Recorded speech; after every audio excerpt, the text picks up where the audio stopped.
Hi, welcome back to another installment of The Kitchen Vixen. I'm your host, Elizabeth Brown, registered dietitian, and as promised, I'm here to talk to you today about aphrodisiacs and zinc.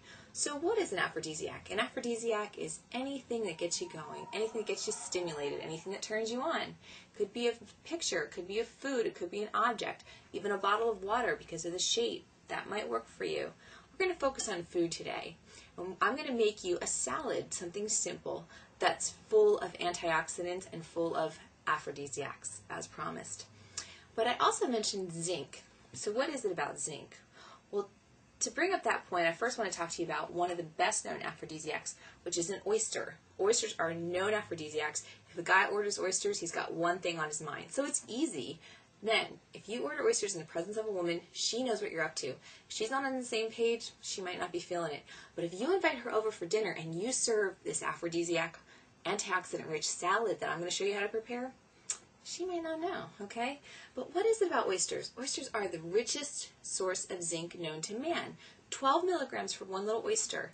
And just to put things into perspective, you only need about 8 milligrams of zinc a day for women and 11 milligrams for men.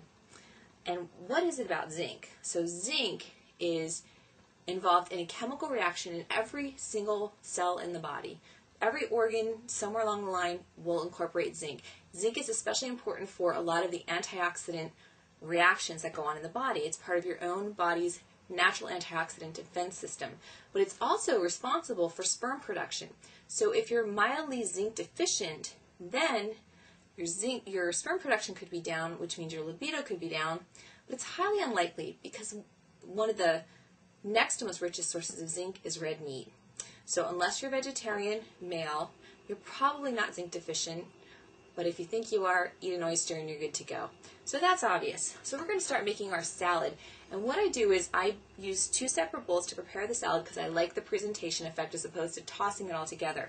And I add equal parts of apple cider vinegar, olive oil, and honey, about 2 teaspoons each. Now a lot of vinaigrette recipes call for more oil. I like equal portions. I think it balances the flavors nicely. And I use a squeeze bottle for my honey because honey is an aphrodisiac as well. In fact, honey, well, it can be an aphrodisiac because it's sweet, because you have it in a squeeze bottle. Use your imagination. Also, if things go well, that olive oil can pull double duty too. So then we're going to add a leafy green. Now first we mix up the dressing with a fork. So it's very simple to prepare. Because then I like to toss the leaves gently, and the dressing doesn't all gather on the leaves. It's all pretty much to the bottom of the bowl, and you can use more as needed.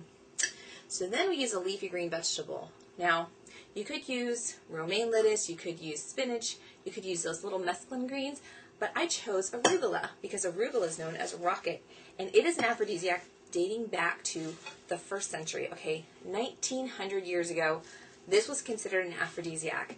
And it still stood the test of time, so I say go with it.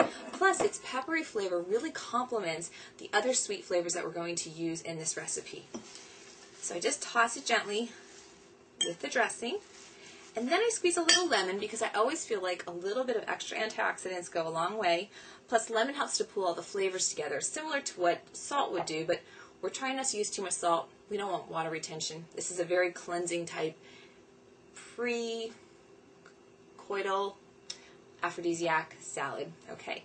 Then we add a zinc-rich food. Remember, I said oysters were rich in zinc. They are the richest source, and it's obvious. It's obvious why you're eating them. We're trying to be subtle, men or women, whoever. And we're adding about half an ounce of pine nuts. Okay. So pine nuts contain 2 milligrams of zinc for every ounce. We're only adding a half an ounce to each, which is a nice handful of pine nuts. Just a little bit of zinc. Again, most people aren't zinc deficient. If you think you are, you can look for other zinc-rich foods. Nuts, seeds, beans, whole grains are very good for zinc. Remember, I talked about that at our last presentation. And then we're going to add another well-known aphrodisiac. These are fruit nipples. I'm not kidding you. Berries. Raspberries and blackberries are called fruit nipples. Do you see the association? Plus, they're very delicate, as is, you know. So, you want to treat them delicately. In fact, they're not in season for very long, and it's hard to buy frozen ones that are intact. So what you can do is when you buy them in season, Make sure you pick them apart, put them on a paper towel on a plate and cover them with plastic and consume them within 2 days. But if you don't, you can freeze them on a cookie sheet and then you can have them to enjoy all year round and make your aphrodisiac salad as many times as it takes until you get it right. And that's what I did. I saved these from the summer. So you place about half a cup of each of the berries around the salad. It adds wonderful color and lots of antioxidants. An antioxidant called an anthocyanin. Cyan, the word in that antioxidant, represents the blue, red, purple groups. And those are some of the richest antioxidants known to man. That's why all those juices are so popular. They're rich in anthocyanins. You don't have to buy them from across the world. You can get them in your own backyard. Blackberry bushes all around our yard. So I always ate them. They're wonderful. So, the last ingredient, which most women would consider the pièce de résistance, which is French for it's the bomb, is dark chocolate. All women pretty much love chocolate. And you can just shave a little bit of dark chocolate on your salad, which really adds nice, gentle sweetness, color, texture, and flavor to the salad. Just a little bit goes a long way. Nice chocolate without going overboard. And I always have my chocolate in big bars because that way I'll be less tempted to eat it aside from when I'm using it in recipes. It's hard to take a big bite out of this bar. So there you go. There's your aphrodisiac salad. A little bit of olive oil, apple cider vinegar, and dressing. A nice cup or two of arugula rocket for the greens. The pine nuts for that zinc source. The fruit nipples, raspberries and blackberries. And a little bit of dark chocolate. Dark chocolate is also rich in an antioxidant called an epicatechin, like you get from tea and red wine. Now, if that doesn't work, one other thing I like to try as a woman is a little bit of coconut oil. Of course, you can use this in your recipes, and we'll try it another time, but a little bit on your skin makes everyone feel like they're at the beach or in Hawaii, and that's a very romantic fragrance. So, there's your meal meant for romance, a meal of aphrodisiacs. A votre santé, that's French. It means to your health. Cheers.